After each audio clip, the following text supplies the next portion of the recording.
E quando o dia amanheceu, cor-de-rosa e radiante, eu avistei as verdes planícies das terras distantes, ensolaradas, belas e desconhecidas. H.P. Lovecraft, O Navio Branco. Leitura de Christian Malanca.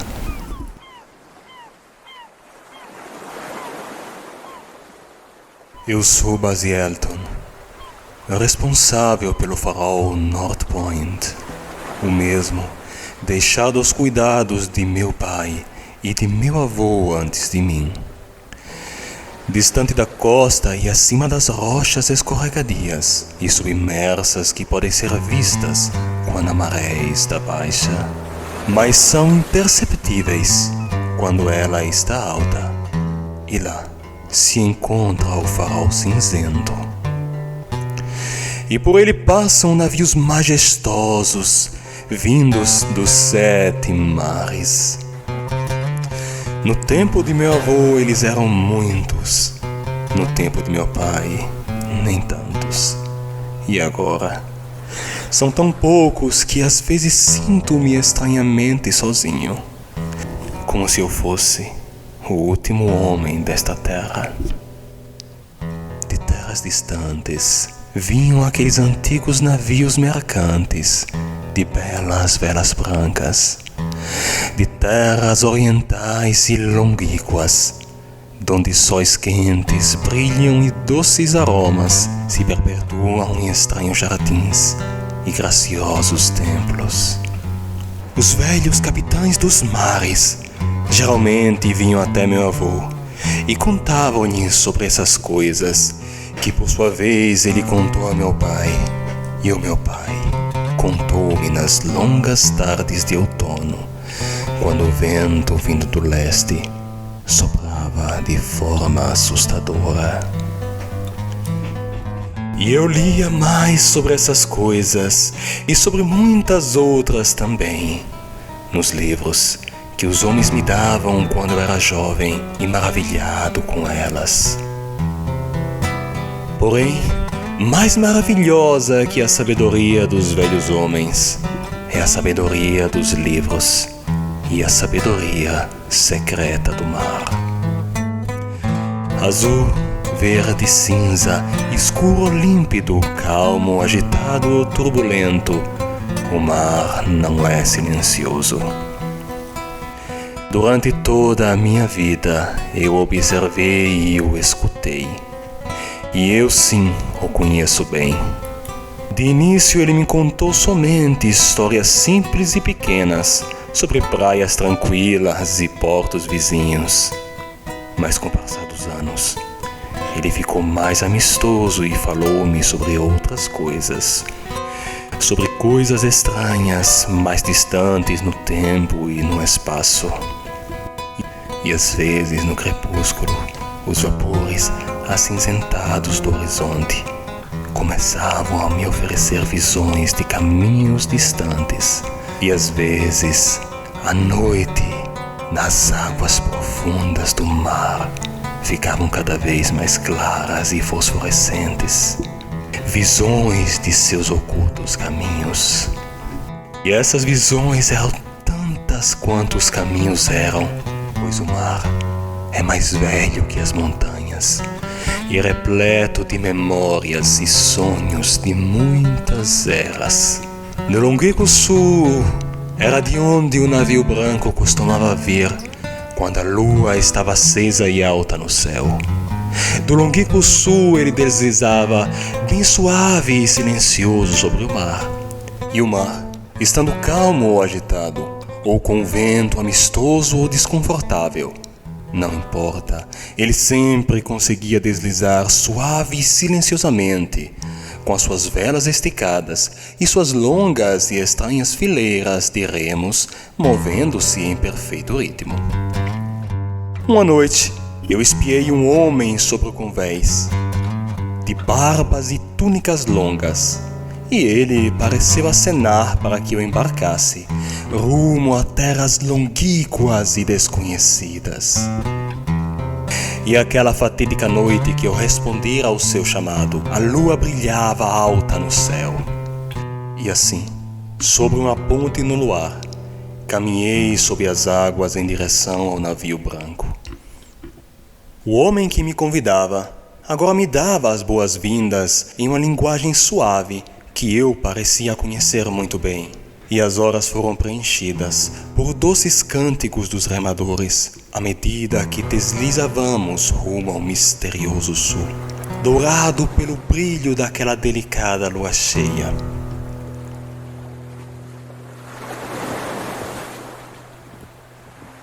E quando o dia amanheceu, cor-de-rosa e radiante, eu avistei as verdes planícies das terras distantes, ensolaradas, belas e desconhecidas. Acima do oceano surgiam gigantescas fileiras de vegetação, ornadas com árvores, mostrando aqui e lá telhados de um branco brilhante e colunas de templos estranhos. Ao nos aproximarmos da verde planície, o homem de longas barbas contou-me sobre aquela terra, a terra de Zahar, onde habitam todos os sonhos e pensamentos mais belos que vêm aos homens e depois são esquecidos. E olhamos para a vegetação novamente e vi que o que ele disse era verdade, pois entre a paisagem diante de mim estavam muitas coisas que eu vira apenas através das brumas do sonho. Além do horizonte e dos abismos fosforescentes do oceano, havia também formas e fantasias esplêndidas que qualquer homem já conhecera, e as visões de jovens poetas que morreram antes que o mundo pudesse aprender o que eles haviam sonhado ou visto. Mas nós não colocamos nossos pés sobre as encostas verdes de Zahar, pois se diz que aquele que nela pisa, talvez nunca mais retorne à sua terra natal. E à medida que o navio branco se distanciava silenciosamente da planície repleta de templos de Zahar, observamos no horizonte, à nossa frente, as torres de uma imponente cidade. E o homem de longas barbas me disse: "Esta é Talarion, a cidade das 1000 maravilhas, onde residem todos aqueles mistérios que o homem tem tentado em vão compreender." Eu olhei novamente a uma distância menor e vi que a cidade era maior que qualquer cidade com a qual eu sonhara ou já vira. E as torres de seus templos alcançavam os céus. Assim nenhum homem seria capaz de alcançar as suas pontas. E bem distante, além do horizonte, estendia-se uma muralha cinza e lúgubre, sob a qual se podiam espiar somente alguns telhados estranhos e sinistros, adornados com ricos beirais e esculturas. Eu estava ainda mais ansioso para entrar nessa fascinante cidade e implorei ao homem de barbas longas que me deixasse aportar naquele pier de pedra, próximo ao enorme portal esculpido de Acariel. Mas ele gentilmente negou o meu pedido, dizendo: "Em Talarion, a cidade das 1000 maravilhas, muitos entram, mas ninguém jamais retornou. Em seu interior somente caminham demônios e criaturas loucas que há muito tempo deixaram de ser humanas. E as ruas ficaram brancas com os ossos não sepultados daqueles que olharam sob o aspecto de Lati, aquele que reina sobre a cidade." E assim o navio branco continuou a sua viagem, navegando ao lado da muralha de Talarion. E segui por muitos dias um pássaro que voava rumo ao sul, cuja lustruosa plumagem se confundia com o céu onde ele surgira. Chegamos então a uma agradável costa que se mostrava atraente com suas flores de todas as tonalidades possíveis, tanto quanto a nossa vista permitia alcançar. Em seu interior deslumbramos bosques adoráveis e radiantes repousando sobre o sol do meridiano. Além da nossa vista, trechos de músicas vinham com canções líricas, interrompidas por gargalhadas tão deliciosas que eu instiguei os remadores a seguirem adiante no meu afã de alcançar aquela cena. E o homem de barbas longas não disse uma palavra, mas observou-me à medida que nos aproximávamos da margem da terra ledada por lírios. E de repente, um vento soprou vindo dos pardos e dos bosques frondosos, trazendo um cheiro consigo que me fez estremecer. O vento ficou mais forte e o ar foi tomado pelo odor letal e pútrido de cidades devastadas pela peste e cemitérios descobertos. E quando navegamos como loucos para nos afastar daquela costa amaldiçoada, o homem de barbas longas finalmente se pronunciou dizendo: "Esta é Shura, a terra dos prazeres inalcançados." E então, mais uma vez, o navio branco seguiu o pássaro do céu sobre os mares quentes e abençoados, embalados por brisas amortiças e acariciantes. Dia após dia, noite após noite navegamos, e quando a lua ficava cheia, ouvíamos as suaves cânticas dos remadores, doces como naquela noite distante quando partimos para longe de nossa terra natal. E foi sobre a luz do luar que finalmente ancoramos no porto de Sona-Nyl. No porto de Sona-Nyl, que é protegida por 2 promontórios de cristal que surgem do oceano e se encontram em um esplêndido arco.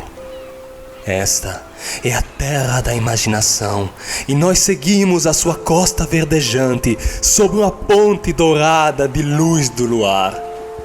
Em Sona-Nyl não há tempo nem espaço, nem sofrimento ou morte, e lá eu fiquei por muitíssimo tempo.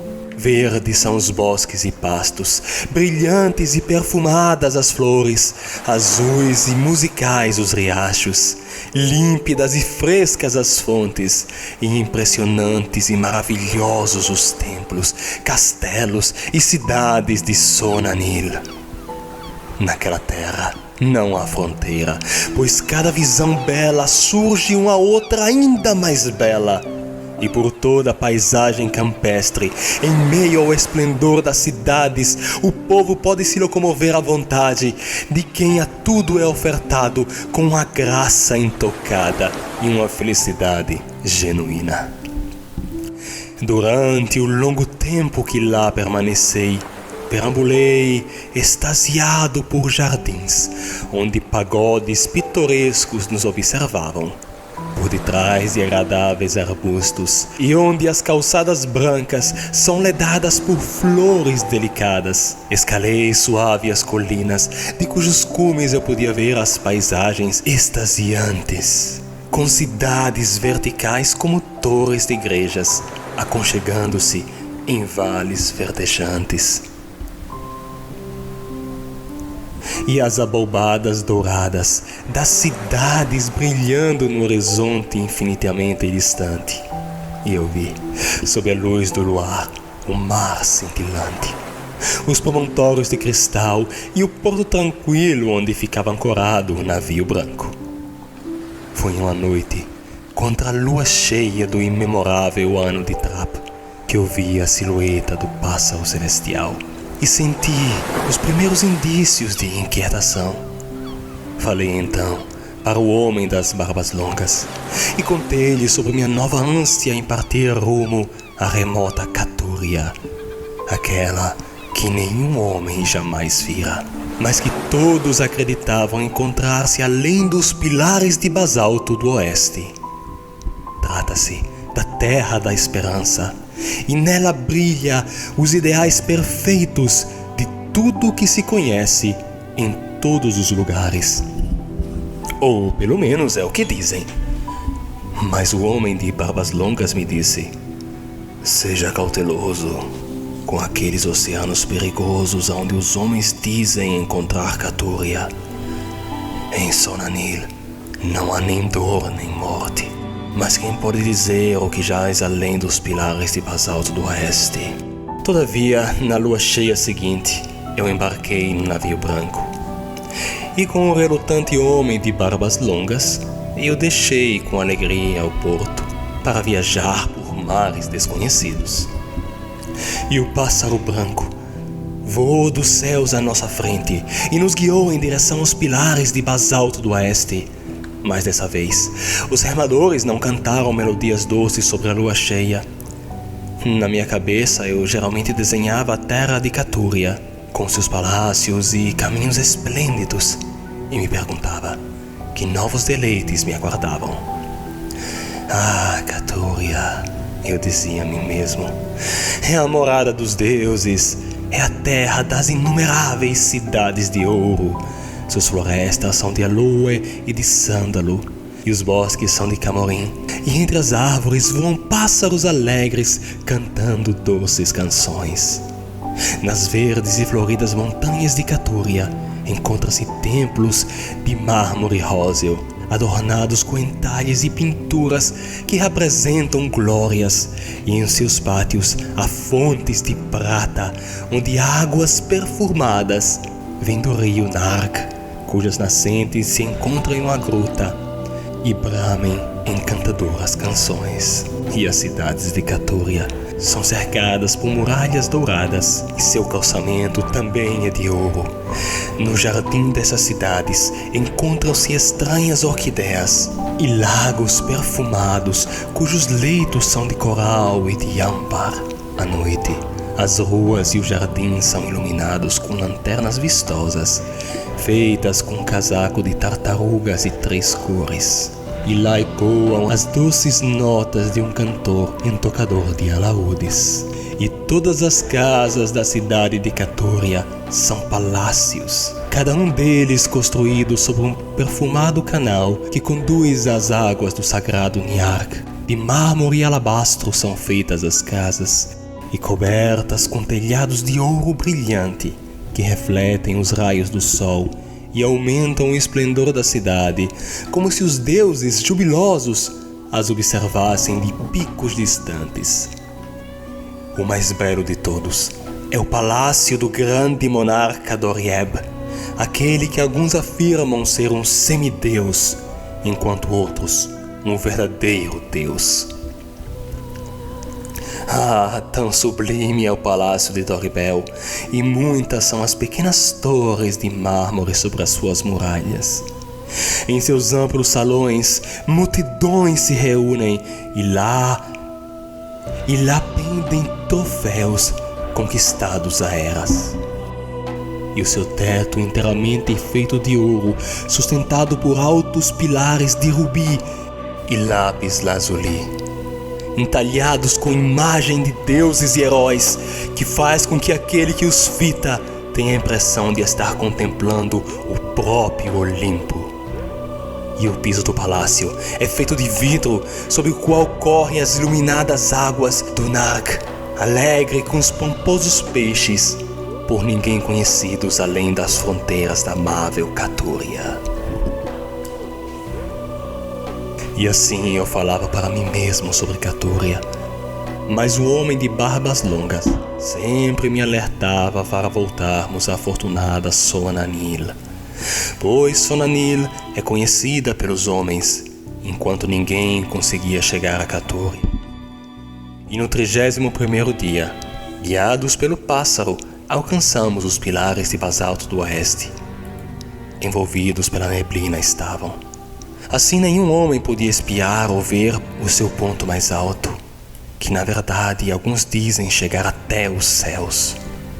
E o homem de barbas longas mais uma vez implorou-me que voltássemos, mas eu não lhe dei atenção, pois na neblina, além dos pilares de basalto, eu imaginei que viriam as notas dos cantores e tocadores de alaúdes, mais doces que as mais doces canções de Sonanir. Parecendo-se com meus próprios louvores, eu que viajara para longe da lua cheia e morara na terra da fantasia. Assim, ao som da melodia, o navio branco navegou pela neblina, entre os pilares de basalto do oeste. Então, quando a música cessou e a neblina se dissipou, vimos que não havíamos chegado à terra de Catúria, mas sim a um mar revoltoso e indomável, sobre o qual nosso navio, já sem esperanças, era levado rumo a algum objetivo desconhecido. Logo chegaram aos nossos ouvidos o trovejar distantes de quedas d'água, e aos nossos olhos apareceu no horizonte distante à nossa frente a rajada titânica de uma catarata monstruosa, onde os oceanos do mundo se encontram e desaguam em um abismo do nada. Então, o homem de barbas longas me disse com as lágrimas escorrendo pelo rosto: nós rejeitamos a bela terra de Sonanir, a qual jamais retornaremos.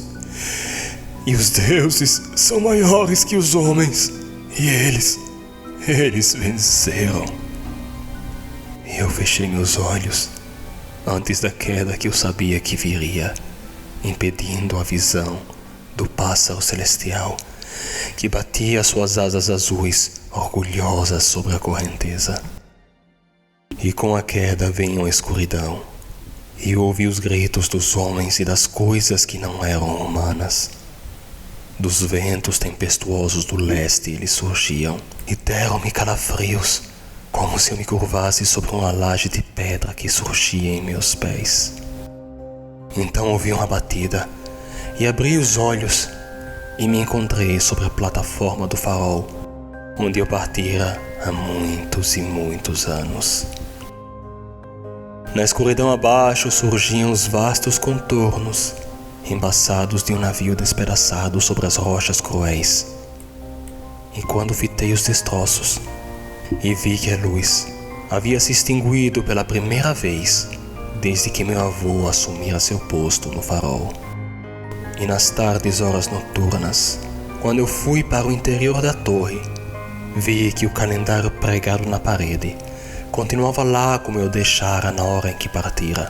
E com o amanhecer, eu desci novamente à torre para olhar os destroços sobre o rochedo, mas o que encontrei foi somente o seguinte: um estranho pássaro morto, cujo tom era azul celeste, e um único mastro, de uma brancura maior que a espuma do mar ou de uma montanha de neve. E desde então, o mar nunca mais me contou seus segredos, e embora muitas vezes a lua cheia tenha brilhado e se erguido nos céus, o navio branco nunca mais voltou. Eu espero que você tenha gostado desse conto. Se você gostou, eu peço-lhe encarecidamente para que, por favor, deixe seu like ou um comentário e indique esse canal para algum amigo. Ter mais visualizações e interações é muito importante para que esse canal possa crescer, porque senão o YouTube não indica os vídeos para outras pessoas. Por favor, nos ajude em nosso projeto de divulgação cultural. Muito obrigado.